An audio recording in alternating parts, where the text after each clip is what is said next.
Have you ever stopped to think that sometimes a small thing, a tiny detail, changes the fate of hundreds of people without anyone realizing it at the time? Well, that's exactly what happened in Normandy, days before the largest landing of World War II. And the most curious thing is that it wasn't a general, it wasn't a commander, it wasn't a brilliant plan that saved so many people. It was a dog, a single patrol dog that took an action that no one expected and ended up revealing something that could have wiped out an entire platoon before they even reached the beach. But this story doesn't begin with a perfect hero or a glorious act. It begins with a strange atmosphere that no one could explain, with a dog that froze in the middle of the bushes, and with soldiers who thought it was just stubbornness. But what seemed like a whim ended up exposing a secret that the Germans hid so well that not even the best American scouts could discover it. The truth is, at that moment, nobody had any idea of the magnitude of the trouble that was right under their noses. They thought they were just doing another patrol, just following protocol, just checking the terrain. Nothing out of the ordinary. But the scenario was wrong. The silence was wrong. The wind was wrong. And the dog's behavior, that was stranger than anything. He froze. He growled softly. He looked in the same direction about 3 times, as if he were sensing something that no human there could perceive. And it's here that you begin to realize that this story isn't about luck, nor about military instinct. It's about a detail that went unnoticed by everyone, except him. And the most curious thing is that, when the alert finally appeared, it was too late to turn back. Because what that dog found wasn't just a hole in the ground, wasn't just a German hideout, wasn't just a strategic point. It was a Nazi listening post, hidden in the middle of the vegetation, so well camouflaged that it seemed part of nature. A place that shouldn't exist there. A post that was listening to conversations, intercepting messages, and preparing a trap that would have exterminated 200 men without a chance to defend themselves. And all of this only came to light because that dog decided not to take another step. But hold on, because this is just the beginning. There are still the reactions of the platoon, the tension of the moment, the fear of being watched, what they found inside, the race against time, and a revelation that none of them expected. And you will understand step by step how a simple, unusual behavior ended up becoming the key piece that disarmed a deadly ambush. This story is full of twists, of moments that seem small but change everything, and of situations so tense that you almost feel like you're walking with them. So hold on tight, because what comes next is even more intense than it seems. After hearing all this, can you imagine how many lives would have been lost if that dog had ignored its own instincts? Before continuing, go ahead and leave a like, because it really helps the channel grow. If you're not already subscribed, subscribe now so you don't miss the next stories, and tell me in the comments, what city are you watching us from? I really want to know how far these stories are reaching. The story you're about to follow began in such a strange way that, at the time, no one realized its importance. There was no explosion, no exchange of gunfire, no running. There was only a dog, standing in the middle of a French thicket, staring fixedly at a point none of the soldiers could see. And this scene, which seemed completely ordinary, ended up being the first step in preventing a gigantic tragedy in Normandy. A small, almost invisible detail that only made sense hours later, when they discovered what was hidden underground.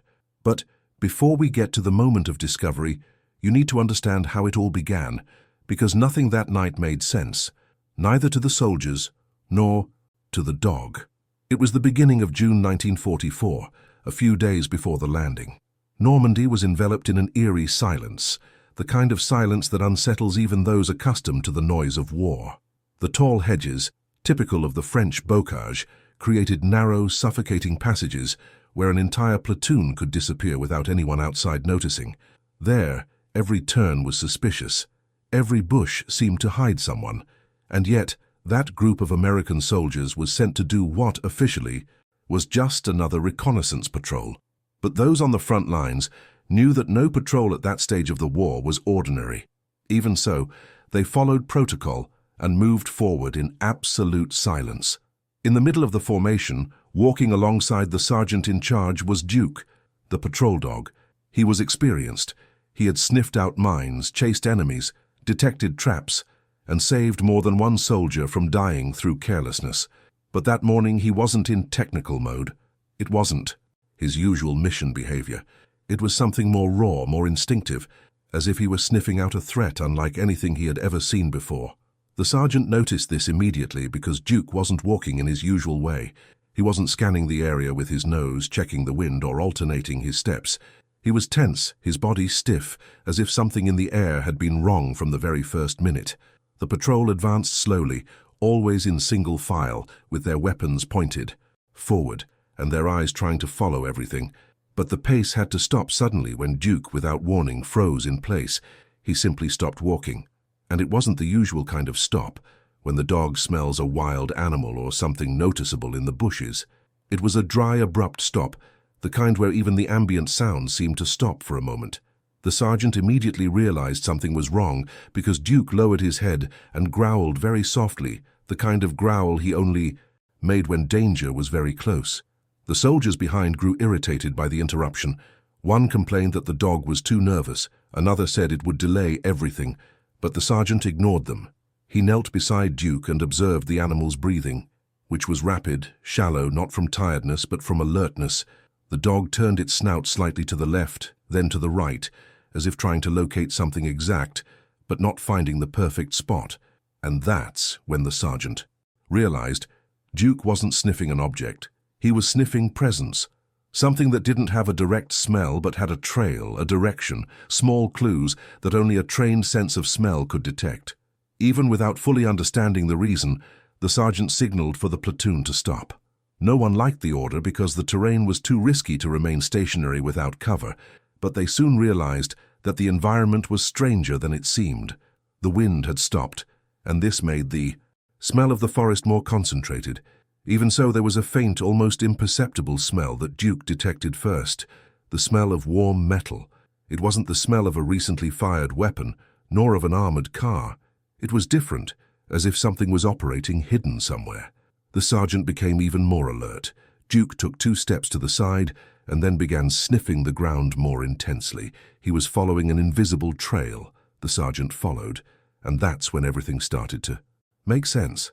The hedges were trampled in a strange way. The ground looked like it had been recently disturbed. There were marks so subtle that only someone who lives in the woods would notice them, and Duke noticed them before any human. He started pulling, trying to follow a specific direction. The sergeant, even without knowing where it would lead, decided to trust him, and that decision saved 200 lives. They walked a few meters off the planned route until Duke stopped again. He stared intently at a part of the slope that seemed perfectly normal. But as he got closer, the sergeant saw something absurd. There was a spot where the ground was very level, too smooth, as if someone had hidden something there and then covered it with earth and leaves. Duke put his paw on the ground and began to dig slowly, revealing wood covered in earth, worked wood, hand-cut. The sergeant froze. That wasn't part of nature. It was a lid, and something, or someone, was underneath. The entire patrol fell silent. They knew they had just found something that wasn't on the map, wasn't part of the mission, wasn't on anyone's radar. And then, at that exact moment, the question that would change the course of history was born. What exactly did Duke discover here? What they didn't know was that, under that cover, there was a Nazi listening post so well hidden that even the French themselves didn't know of its existence. And the information inside could have killed 200 American soldiers on D-Day. But that, you'll only understand in the following sections. When the sergeant saw that grimy wooden lid sticking out from under the ground, his first reaction wasn't courage, but fear. A cold, quick fear, the kind that makes your heart pound before you even understand why. He knew that anything buried like that in the middle of Normandy, on the eve of D-Day, couldn't be good. And, looking at Duke, he saw that the dog was completely focused, ears lowered, body poised, and muscles tense like steel cables. He wasn't in doubt. He knew there was something alive down there. The platoon approached slowly, each one watching the lid as if it could explode at any second. The silence was so intense that even breathing seemed too loud. There in the middle of the dense forest, everyone had the same feeling. Someone was listening, not listening to noise, hearing. And that's what made it all the more disturbing. The sergeant knelt beside the lid, and slowly ran his hand over. The wood. It was worn, scratched with signs of use. It didn't seem old enough to be something abandoned. On the contrary, it looked like it had been used yesterday, or that very morning. Duke brought his snout closer and let out a firm growl, without any hesitation. The sergeant felt the weight of the moment. If he opened the lid, there could be armed Germans down there. If he didn't open it, they risked ignoring something that could destroy the entire Allied plan. It was the kind of decision that no manual explains, that no superior makes for you. He had to choose right there on the spot, with his heart pounding in his neck and the dog silently saying, "There's something there." Meanwhile, the sergeant's head was spinning in 1,000 directions. He remembered the instructions about the bocage, about how the Germans were using small hidden bases to anticipate American movements, and he also remembered the strange reports, patrols disappearing without explanation, ambushes, appearing in places where, theoretically, no one could be watching. It all began to make sense at a single point. Perhaps that hole in the ground was the source of information the Germans were using to anticipate events. Perhaps the entire Normandy was being monitored from that exact location. One of the soldiers, Harper, the most impulsive, approached, raised his weapon and whispered, "Open it up already. If anyone's there, we'll sort this out quickly." The sergeant looked at him as one looks at someone who doesn't understand the magnitude of the trouble. "Harper, if this is what I'm thinking, we're not dealing with 2 or 3 guys. We're dealing with something much bigger." Harper swallowed hard, but didn't back down. Fear was making everyone impatient, and the worst thing on patrol is when fear starts making decisions instead of your head. Duke took a step back, positioned himself behind the sergeant, and lowered his body even further. He was ready to attack or retreat, whatever was necessary. It was as if he was saying that danger was alive, alert, just inches from the surface. The sergeant took a deep breath. With his fingertips, he cleaned the edge of the lid, removing dirt, small roots and twigs. And that's when he heard it. It wasn't a voice, it wasn't footsteps. It was a mechanical sound, low, almost imperceptible, that anyone would have mistaken for the wind. But the sergeant had served long enough to know what it was. A radio, a piece of equipment turned on, working. At that very moment, the blood drained from his face. If there was a radio on, there were Germans working inside the bunker. And if there were Germans working, they were listening to something. What? Allied transmissions, patrol conversations, codes. How much information was being sucked up by that hole hidden among branches and earth? From that point on, the tension took on a different form. It was no longer fear of a hidden enemy. It was fear of the impact of that discovery. It was imagining that hundreds of soldiers were blindly walking into ambushes set up thanks to the information gathered from that place. The sergeant could no longer hesitate. He signaled for everyone to step back a little and point their weapons. Harper stood to the side, ready to cover any surprise attack. Duke advanced again, getting so close to the hatch that he seemed to hear the men breathing inside. The sergeant gripped the iron handle on the side of the lid. For a second he hesitated. Once he pulled it, there would be no turning back. Either they would find the enemy's heart, or they would fall straight into a trap. Even so, he pulled. The lid made a slight creaking sound, but enough to cut through the air like a scream. In that same instant, Duke leaped to the side, positioning himself to attack. The sergeant pointed his flashlight at the dark hole that had opened up. That's when he saw the first thing. A pair of German boots. Right there. Less than 2 meters, and a muffled, hurried voice speaking in German. They had no idea they were being discovered. The patrol held its breath. The sergeant realized in that instant that this was no mere discovery. It was the missing piece to explain how the Nazis had always been one step ahead in recent days, and what was about to happen from then on would change the fate of 200 men who didn't even know the danger that awaited them. But there, in that hole, in the darkness, in the middle of the forest, the truth was about to explode before them, and Duke would be the first to react. For a few seconds, no one could move. The sight of those German boots, so close, so exposed, so carefree, froze everyone. It was like breaking into someone's house unnoticed. And the worst part wasn't their presence. It was the fact that the Germans were talking normally, as if they were absolutely certain they would never be found there. That made everything even more dangerous. People who feel too safe tend to react violently when surprised. The sergeant kept the flashlight in the hole but didn't go down. He knew that any hasty descent could turn into a massacre. The bunker was cramped, dark, and if the Germans were armed, a single burst of gunfire would be enough to clear the entrance. Duke, however, seemed to have other ideas. The dog was motionless, its eyes fixed on the same point in the darkness. Its nostrils twitched slowly, indicating that it had already identified the position of each man inside. For Duke, this wasn't a question. It was an olfactory map. The sergeant gestured for the soldiers to organize themselves. Harper stood to the left of the entrance, raising his weapon to chest height. Collins positioned himself on the other side, his breathing so heavy it felt like his lungs were about to burst. "If they come up, only shoot when the sergeant tells you to," someone said, but the voice trembled so much it was impossible to tell who spoke. Inside, one of the Germans laughed. Laughed, as if he were telling a joke. The sound echoed through the underground tunnel and irritated the entire patrol. It was strange to think that men who were about to die were there, relaxed, chatting like friends in a bar. The sergeant felt his stomach churn. He knew that those soldiers there weren't just any troops. They were listening devices, people capable of deciphering transmissions, mapping movements, and anticipating advances. They were probably responsible for several deaths in recent days. The sergeant made a silent decision. He looked at Duke, and Duke looked back. That was all. A look. But anyone who works with military dogs knows that sometimes the dog understands before the human. And Duke understood. The sergeant placed his hand firmly on the animal's back and gave a low, almost inaudible command. "Stay." Harper frowned.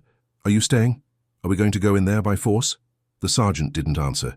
Instead, he did the unthinkable. He turned off the flashlight. The entrance went dark, completely black, as if the hole had swallowed all the light in the world. The soldiers looked at each other, confused. The next instant, the sergeant plunged his hand into the opening and groped until he found what he was looking for, a small metal ladder. It wasn't improvised, it was fixed. This only confirmed what he feared. That bunker wasn't temporary. It was part of a network. He took a deep breath and began to descend slowly. The smell inside was strong. It smelled of sweat, cold food, cigarettes, metal, and something harder to identify, the smell of equipment that had been heated for hours.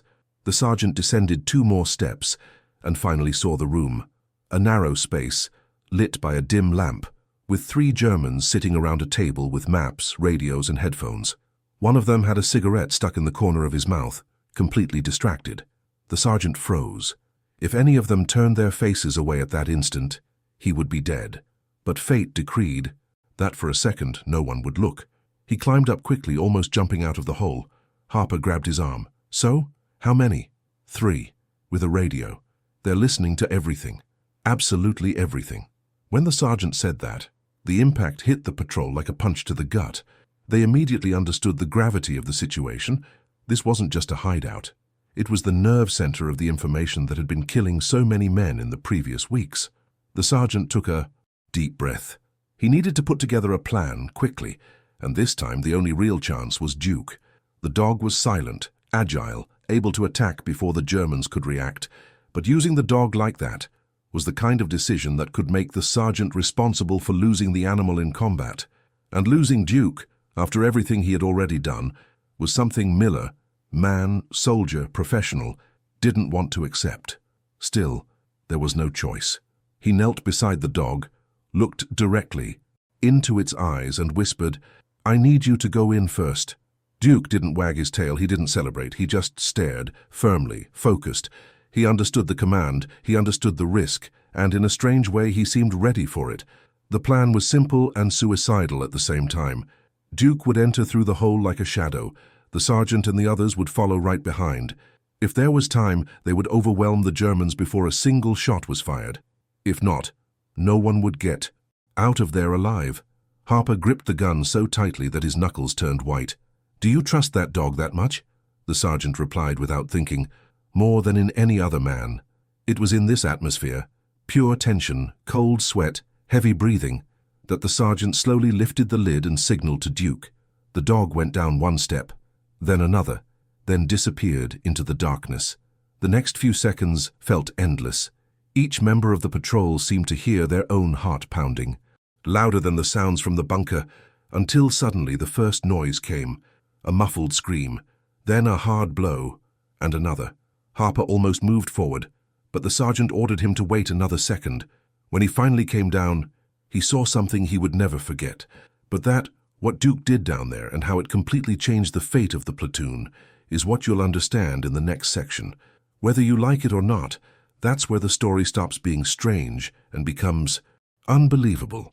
When the sergeant placed his foot on the first step of the ladder, he already knew that what awaited him below would not be pretty. The muffled scream they had heard was not from someone wounded.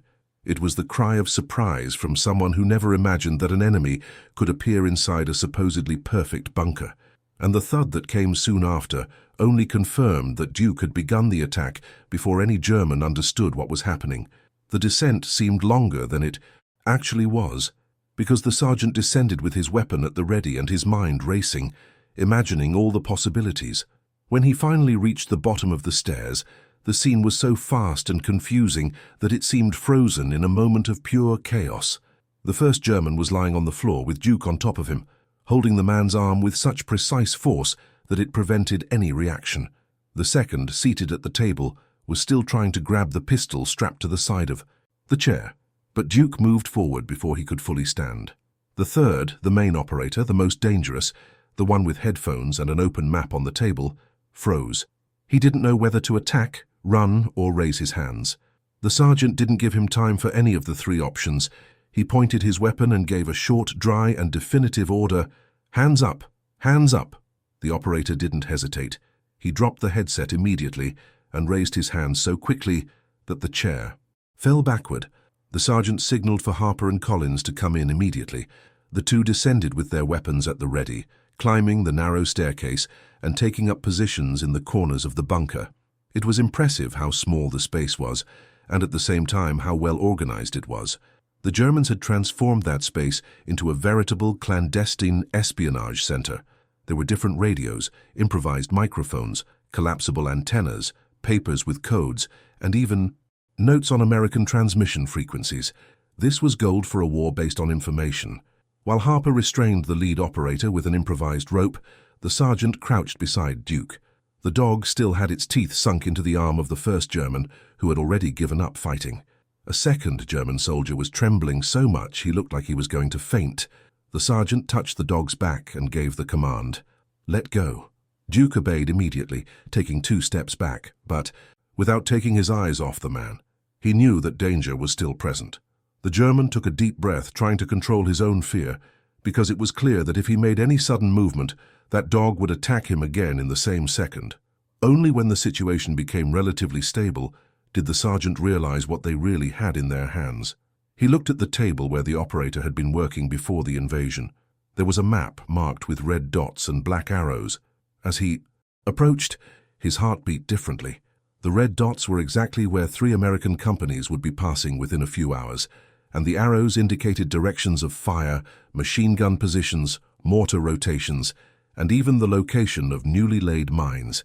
It wasn't an ordinary listening post. It was the main cog in a gigantic ambush. "My God," Collins murmured. They knew everything. The sergeant didn't answer.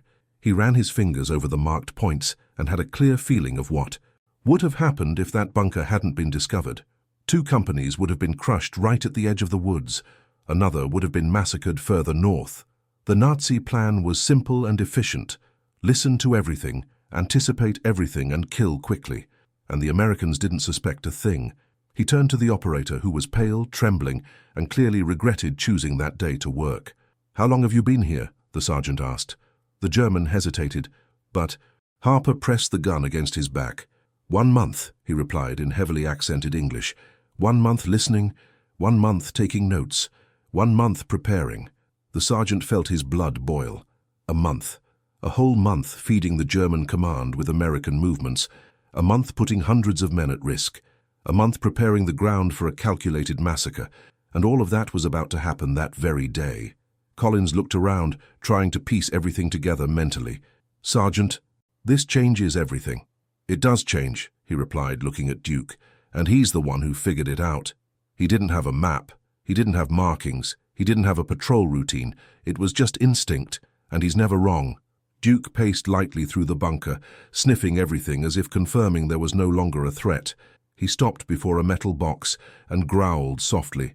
The sergeant opened it, and inside were stacks of documents, German reports, names of American commanders, transmission schedules, and even artillery coordinates. That was too much information to leave there, and too much information to fall into the wrong hands. "Harper, Collins, take everything you can carry. We'll destroy the rest," said the sergeant. The two began gathering papers and equipment. The sergeant glanced around again and felt a strange weight on his chest. It wasn't fear. It was a mixture of relief and anger. Relief that they had arrived in time. Anger that it was now clear how many lives had already been lost because no one imagined that such a bunker existed, hidden in the middle of the vegetation. He took a deep breath and said, "We need to get this to command now. Not in an hour. Now, before any platoon enters the kill zone. This equipment here could save 200 lives, maybe more." Duke barked once briefly, as if confirming the urgency. The sergeant motioned for the men to climb up, but first cast one last glance at the German operator. "You thought we'd never find this, didn't you?" The German lowered his head. "We think so." "Then thank the dog," replied the sergeant, "because he's the one who dug you up." They climbed up quickly, taking documents, captured radios, and anything else that might be useful. Duke was the last to leave, always looking back to ensure that no one would attempt a last-ditch effort. Outside, the air felt heavier, more urgent. They had just found the Nazis' key piece of evidence, and now they had to run. Run before the fate of the next 200 men is sealed, and that was the race that was about to begin in the next chapter. Whether they liked it or not, it was now or never. When the soldiers emerged from the bunker, carrying briefcases, radios, and German maps, the atmosphere was one of absolute urgency. It wasn't the kind of haste typical of war, where everything is naturally accelerated. It was a haste laden with awareness. They knew the clock was ticking, and every minute lost there could mean dozens of bodies. Lying in the forest, the sergeant felt it in his chest, not as fear but as a crushing weight. Now that they had seen what was in the bunker, they could no longer pretend that the patrol was just a patrol. They were carrying the lives of 200 men on their backs. If they didn't reach command before dawn, the Allied battalions would enter directly into the zone marked on the map, and there was no chance of survival there. Duke was the first to advance along the trail. He didn't seem tired or shaken. On the contrary, he seemed determined, as if he knew he wasn't finished yet. The sergeant walked close behind, mentally reviewing everything he had seen: the machine gun positions, the attack routes, the newly laid mines, the artillery prepared to open fire at the exact moment the Americans crossed the woods. It was a cold, mathematical, calculated plan. The Germans weren't going to shoot in the dark. They knew exactly where to aim. Harper followed behind with an improvised backpack full of papers. Collins carried the captured radio, and even with all that equipment they still had to move fast, because the patrol was in dark territory with limited visibility, and any noise could attract a German reconnaissance group. And if that happened, fighting would be inevitable and time would be lost. The forest seemed tighter now. The smell of earth and dampness was strong. Tree branches trailed across the soldiers' clothes. Duke sniffed the path as if he had memorized every meter of that trail. The sergeant, even exhausted, could feel his heart beating to the rhythm of the run. He knew he couldn't call for reinforcements. He couldn't call in artillery. He couldn't call another platoon. It was just him, Duke, and 4 soldiers, against a Nazi plan that was already underway. At various points, Duke would stop, stiffen his body, and point with his snout in some direction. The sergeant understood the message. There was enemy movement in that sector, probably German patrols, making rounds. It meant that the bunker operators weren't alone. There was cover. There were people there to protect the secret. This made everything even more tense, because if they were seen carrying documents, there would be no mercy. These weren't ordinary papers. They were codes, positions, and maps that would dismantle an entire Nazi operation. After a few minutes that felt like hours, they heard the noise they feared most, a short whistle, typical of a German patrol calling for reinforcements. The soldiers froze instantly. Harper signaled for everyone to approach a large tree. Duke crouched down, his ears pressed against his skull, ready to attack if necessary.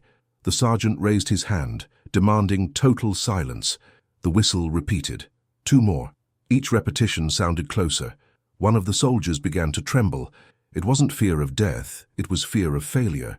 Fear that everything they had achieved would be lost there. The sergeant placed his hand on his shoulder and squeezed firmly.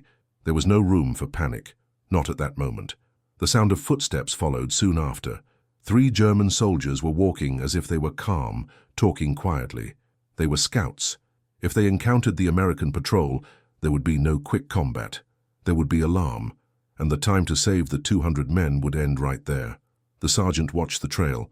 They were coming from the left. Duke tilted his snout and looked to the right, where there was a narrow passage between 2 hedge walls.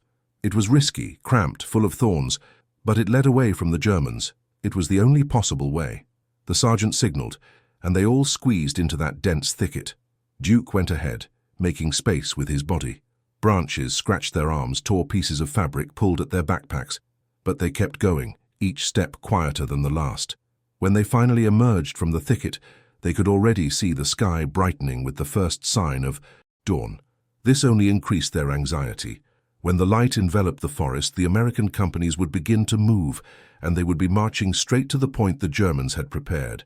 The sergeant looked at Duke and said something he had never said in the war. "Run, boy, run!" And Duke ran.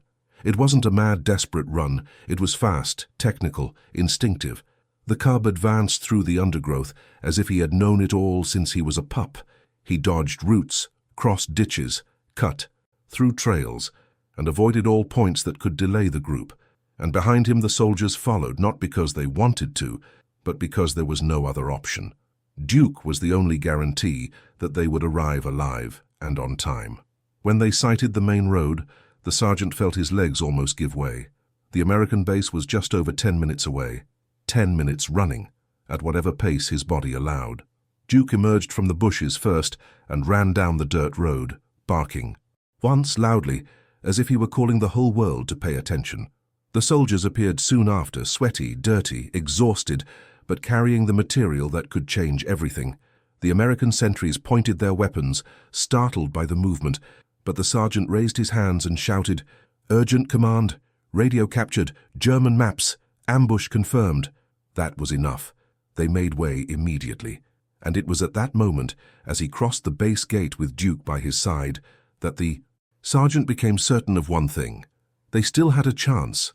Minutes earlier, the fate of the men in Normandy was certain death.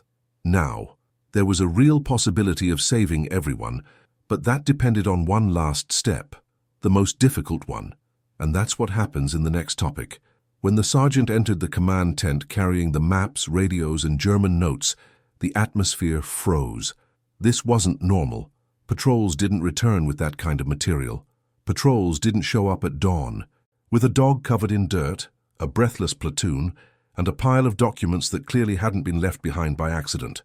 The captain in charge of the Normandy sector immediately raised his head, with a look that mixed shock and irritation, the kind of look of someone who knows that unexpected news can either save or ruin an entire operation. "What is this, Sergeant?" the captain asked quickly, directly, and with no patience for beating around the bush. The sergeant unfolded the main map on the table. He didn't say anything at first. He just pointed to the points marked in red ink, exactly where the American companies would march in a few hours. Then he placed the German reports on top of the markings, full of details of communication, interceptions, and time calculations. It took the captain 3 seconds to understand, and when he did, he turned white. "Who found this?" he asked, looking at the sergeant as if he wanted verbal confirmation. The sergeant ran his hand down Duke's back. Hayden Duke sat beside him, quiet, panting, his fur dirty with soil, his gaze still sharp and alert, as if he hadn't switched off from the mission. The captain stared at the dog for a few seconds. There was no denying it. Without him, none of this would have come to light. The captain immediately pulled out the radio. "Cancel Charlie Company's advance. I repeat, cancel Charlie Company's advance." Then the frequency changed. "Redirect Echo to an alternate route. Confirm new coordinates in 5 minutes." The radio crackled several times, and with each crackle the sergeant felt the tension rising. The operators were confused, asking for confirmation, questioning orders, wanting to understand the reason for the sudden change. But the captain explained nothing. He only gave the new coordinates and demanded confirmation. When he finished, he turned to the sergeant. "Do you have any idea what that would mean?" he asked, running a hand over his face. "If those troops entered the woods the way it was planned—" He didn't finish the sentence. It wasn't necessary.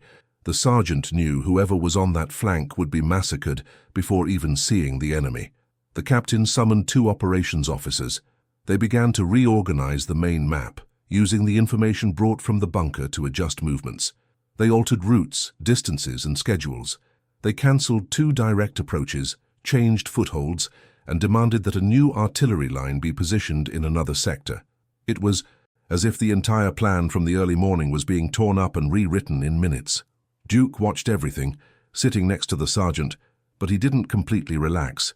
His body was still slightly tense, as if he were expecting a new threat, as if the mission wasn't over. One of the officers tried to touch him, but the sergeant made a discreet signal to avoid it. Duke was still in combat mode, and a military dog on alert doesn't accept affection from strangers. In the midst of that organized chaos, a thought crossed the sergeant's mind. If we hadn't taken a detour that morning, all of this would be pointless. There would have been no one to warn us. There wouldn't have been time. He swallowed hard. The captain also seemed to have reached the same conclusion, because he looked at Duke again and said, half to himself, half to the sergeant, "This dog saved 200 men without even realizing it." But the truth is, Duke did realize it. He just didn't know how to explain it. Seconds later, the sound that nobody wanted to hear echoed through the base, the deep roar of German artillery activating pre-programmed coordinations. One of the radios picked up crosstalk. The Germans were moving mortar shells, preparing snipers, and reorganizing machine guns at specific points. The captain's eyes widened. "Are they activating the plan even without seeing any movement?" the sergeant murmured. "They must have an automatic schedule," the captain replied. They were ready to pick up our men during the crossing. They have no idea the route has changed. That's when the situation completely changed. The Germans were about to fire, but into the void. The officers began to laugh nervously, that relieved laugh that only happens when death is a hair's breadth away. Some weren't even laughing. They just sat as if they'd lifted 20 kilos off their backs. The sergeant wasn't laughing. He was looking at Duke. The dog didn't understand the complexity of the situation, but he understood that the mood had changed. The captain approached and said, "Let's do more, let's turn this against them." And he looked at the officers. "If they're going to open fire for nothing, we'll take advantage of it to advance along the new route while they waste ammunition." The phrase slammed on the table like a final decision. The Americans were going to use the Germans' own plan against them. Meanwhile, in the distant woods, explosions echoed, the Nazis firing exactly where they expected, to find the Americans. But thanks to the discovered bunker, they wouldn't find anyone. The captain turned to the sergeant. "I want Duke and his patrol at the forefront of the new formation. You already know the sector and how these guys think. And," he took a deep breath, "I want this dog wherever he wants to be. He seems to see things we can't see on the map." The sergeant nodded in agreement. "He's going." And Duke, as if understanding, stood up, stretched out his paws, and stared at the captain with that firm look that only patrol dogs have. The war was changing in that minute, and it all started because a dog refused to take another step in the wrong direction. But the most impressive thing was yet to come, when the patrol would return to the field and see with their own eyes the real impact of that discovery. That's what you'll see in the next topic. The order came quickly. Sergeant Duke's patrol was to return immediately to the area where everything had happened. Not to fight, but to confirm the real effect of the changes made by the command. They were the only ones who knew the way, the only ones who knew exactly where the Germans were positioned, and, most importantly, the only ones who had seen with their own eyes the murderous intent prepared inside that bunker. As soon as they received the mission, no one complained. Everyone knew that this was no ordinary patrol. It was the kind of mission that shows the magnitude of the difference between living and dying in war. Duke took the lead again, this time with heavier but still attentive steps. He wasn't running. He wasn't on desperate alert. He walked at a calculated pace, like someone who understands that, now, the war had changed direction. Behind him, the sergeant mentally reviewed every curve, every route, every sign left hours before. Everything seemed the same, but at the same time, completely different. The feeling of danger still existed, but it was an empty feeling, as if the danger were there, but without a target.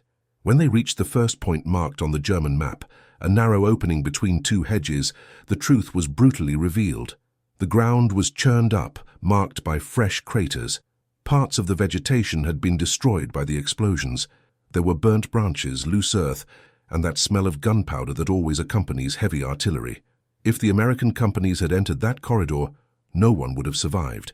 The sergeant stood there, looking at the scene, trying to imagine what would have happened if Duke hadn't stopped in the woods that first time. Harper knelt on the ground and ran his hand through the dirt. "They didn't skimp on ammunition," he said in a low voice. "They really thought they were going to catch us here." The sergeant didn't answer. He was watching Duke, who was pacing the area as if sniffing out ghosts. The dog would stop from time to time, look at a spot marked by the explosion, then walk a few more steps, sniff, and start again. It was as if he were instinctively confirming that there should be men there, and that somehow there weren't any. The patrol proceeded to the second point. There, the destruction was even greater. The craters were deeper, mortar marks were scattered across the hillside, and there were remnants of German ammunition on the ground. The Nazi plan was clear: to surround the Americans between two flanks and pulverize them in minutes. And once again, Duke stopped, looked around, and made a low sound, almost a groan, as if realizing the magnitude of the tragedy averted. "If we were here," Collins murmured. Nobody finished the sentence. Nobody needed to. The third point on the map was the most frightening. It was where the Germans would position MG-42 machine guns, known for their absurd rate of fire and accuracy. When the patrol arrived at the location, they found not one, but 3 positions dug into the ground. The machine guns were still there, hastily abandoned after the Germans realized that no one had appeared in the kill zone. Open ammunition boxes, belts of projectiles stretched across the ground, and a disturbing detail: a pair of binoculars pointed directly at where the Americans were supposed to emerge. The sergeant approached and picked up the binoculars. The lens pointed precisely at a narrow clearing, a clearing that, minutes before, would have been the perfect corridor to kill dozens of soldiers in a line. "They were ready to do a lot of damage," Harper said, running his hand over his helmet. "And the worst part is that we would never have seen where the shot was coming from." The sergeant glanced at Duke. The dog sat in the middle of the clearing, gazing at the horizon with his chest puffed out and his body calm. He couldn't count to 200, he didn't understand numbers, he didn't know about companies, strategies, or flanks. But he knew he had avoided something. He felt it in the air. Animals sense these things in a way that humans can't. Then a small but significant moment occurred. The captain arrived escorted by 2 officers. He quickly surveyed the destruction, looking at the machine guns, the craters, the overturned ground. Then he walked over to the sergeant. "Now I've seen it with my own eyes," he said. "They had every position perfectly. Every shot, every mortar, every sector. This would have been a massacre." The sergeant simply nodded. "Yes, sir." The captain turned to Duke. He stared at him for a few seconds. Then he said something that no military manual teaches you to say, but which came out in the simplest way possible. "Good job, soldier." Duke pricked up his ears, took a step forward, and wagged his tail once. Not playfully, not out of excitement. It was as if he were accepting the recognition the way a war dog understands, silently but firmly. The patrol returned to base in silence. The sun was already high, illuminating the road. The sounds of artillery had ceased, and everything seemed lighter, not because the war was over, but because on that particular day 200 men had not died. They would march, they would fight. Some might fall on other days, but they would not be exterminated in an ambush they never saw coming. As they crossed back through the gate, several soldiers saw Duke and saluted, not because it was protocol, but because the story had already spread throughout the entire base. Everyone knew about the bunker, everyone knew about the ambush, everyone knew about the last-minute diversion, and everyone knew who had found everything. Duke walked beside the sergeant as if nothing had happened. He didn't seek applause, didn't strike a pose, didn't run off to play. He simply returned to his corner, drank some water, and lay down, as if he had done what he needed to do, and that was that. The sergeant looked at him and thought, war is full of heroes no one knows. But today, one of them has 4 legs. And that was exactly the truth. Duke didn't make headlines, didn't win a medal right away, didn't give a speech. But on that day in Normandy, he saved more lives than many generals would save in their entire lives. And it all started because he stopped in the bushes, looked at an empty space, and refused to go any further. After everything that happened, can you imagine what would have become of those 200 lives if Duke hadn't trusted his own instincts? This story shows that sometimes a simple detail changes the destiny of many. People, before you go, leave a like, subscribe to the channel, and comment below what you learned from this mission. Your participation greatly helps us continue bringing stories like this.